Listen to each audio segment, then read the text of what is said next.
Hey everyone, Too Many Toys Not Enough Time here, and this is about 1 year from the first time I made a video about my Airborne Guardian, which was an assembly video, and that's been fairly popular, so I figured I would actually do a 1 year review um, from an owner's point of view of having the Airborne Guardian 1.0, and what I like about it, what I don't, what has fared well, what's broken. It's just basic kind of notes along the way that I've collected as I've ridden the bike, fixed it, cleaned it, etc. Alright, so behind me you see the all too familiar Guardian 1.0 in a Porsche color, if I remember correctly, Guardian Red. It's a little worse for wear than when we first started about a year ago, but not much has really changed. Pretty much all the components that were on the bike in the box when I bought it are still on the bike. I haven't really had to replace anything. The pedals, that's obviously I provided that myself, and that worked out okay. I'm still riding platforms. Basically, in the last year, it's just been cleaned, lubed, lubing the chain and such, and that's about it. Now, at this point, 1 year in, I probably have about 450 miles on the bike. That's purely trail use. And the chain at this point is, I think, worn to a degree that would require replacement. Maybe I haven't been religious enough with lubing it, but it is what it is. So that's something that's come up recently that I'll need to address. But I'm just going to go down point by point and talk about things that I like and don't like. So first and foremost, what do I like? I like the price. I think you got a lot of bike for the price. You're paying $650, I think, or $700 bucks. Gotta check the price now. I'm not sure what the website's currently saying these bikes cost from Airborne, but for the price, you get a lot of bike. Now the frame geometry and the frame size for me, I'm 5'11", roughly a 32-inch inseam. The 18-inch frame fits me really well. In fact, so well I haven't had to change anything. I'm riding the original seat, I'm riding with the original stem, etc.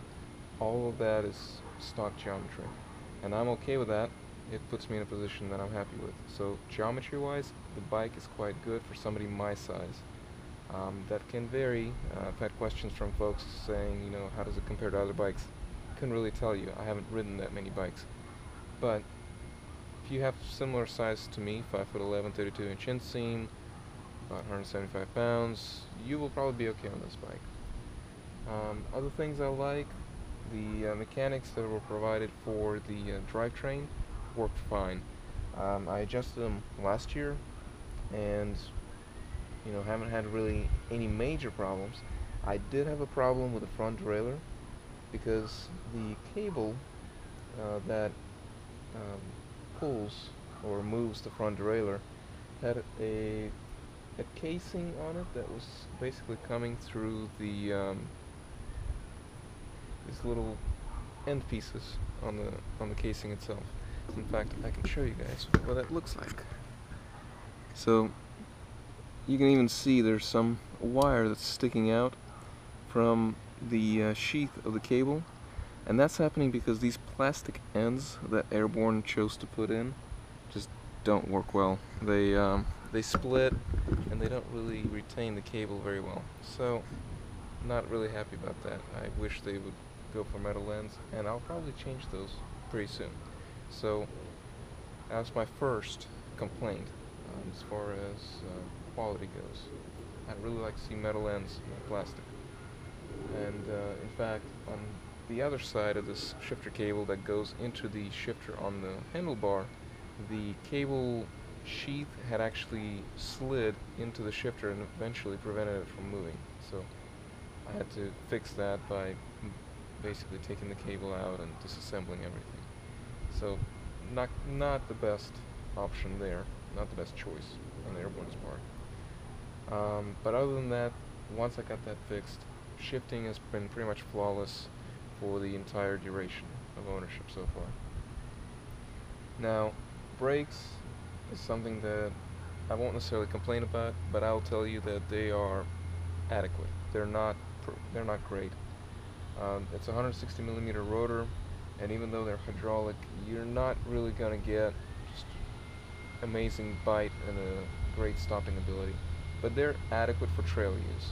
If you start going downhill somewhere or going up in the mountains with this thing, you probably want to upgrade the brakes, at least the pads, to something that would give you a little more bite and maybe resist fading a little better than this would. Again, I haven't managed to get them to fade, but I think given their performance on the trail, they will probably fade if you start going downhill a lot. But this is a cross-country bike, so even for that use, it's probably okay. So that's kind of not a complaint, but more of a something to keep in mind. Going forward, the last complaint, I guess, really the biggest drawback to the bike is the fork. This thing is really, it's built to a price. You're getting this XC28 RockShox fork because you're paying less than $700 for the bike. So it will be okay for mile trails. Once you get into some really technical things, you'll realize that it's not really helping you much at all as you're going over roots, bumps, steep grades, etc. You will be wishing for a better fork, and that's on my list of things to change on the bike. That'd be the first thing I change on the bike when I finally pony up the cash and buy something better. But again, keeping everything else the same, this is the one component that will be a limiting factor if you start doing technical trails. Other than that, no real complaints. The seat could be a little better.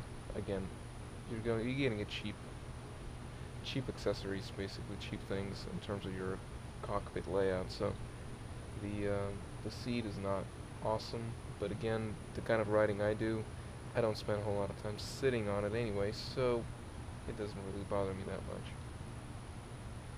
But that's pretty much it. I mean, really, I've enjoyed the bike a lot, and it's facilitated me getting a lot of exercise, which is great.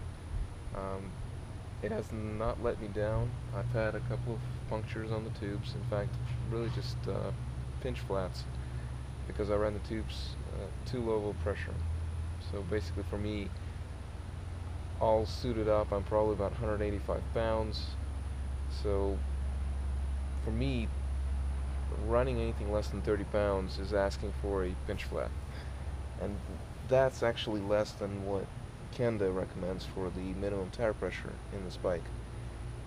Your results may be different. The heavier you are, the more pressure you'll need. But running on technical trails at 30 pounds, it's quite good. And it works for me 9 times out of 10. And the 1 time out of 10, I usually have a spare tube just in case. And that's really it. It's, like I said, it's an awesome value for the money. Later on down the road, when you wear out this fork, or maybe you'll wear it out, or maybe you'll realize that you are at a level that you can benefit from something better than this RockShox XC28. I think that's what it is. Yeah, XC28. That'll be pretty much probably the only upgrade you'll have to put in to make it kind of a trail-worthy bike. And beyond that, it's just a matter of figuring out what you need for your style of riding. For me, fork will do it. Anyway, if you guys have any questions, let me know. I'll be more than happy to answer them. I try to make this fairly short, and I'm running up to 10 minutes now, so I'll probably cut it here. And like I said, subscribe, ask away any questions you might have, and get in on the fun. Get out there and ride. See you guys later.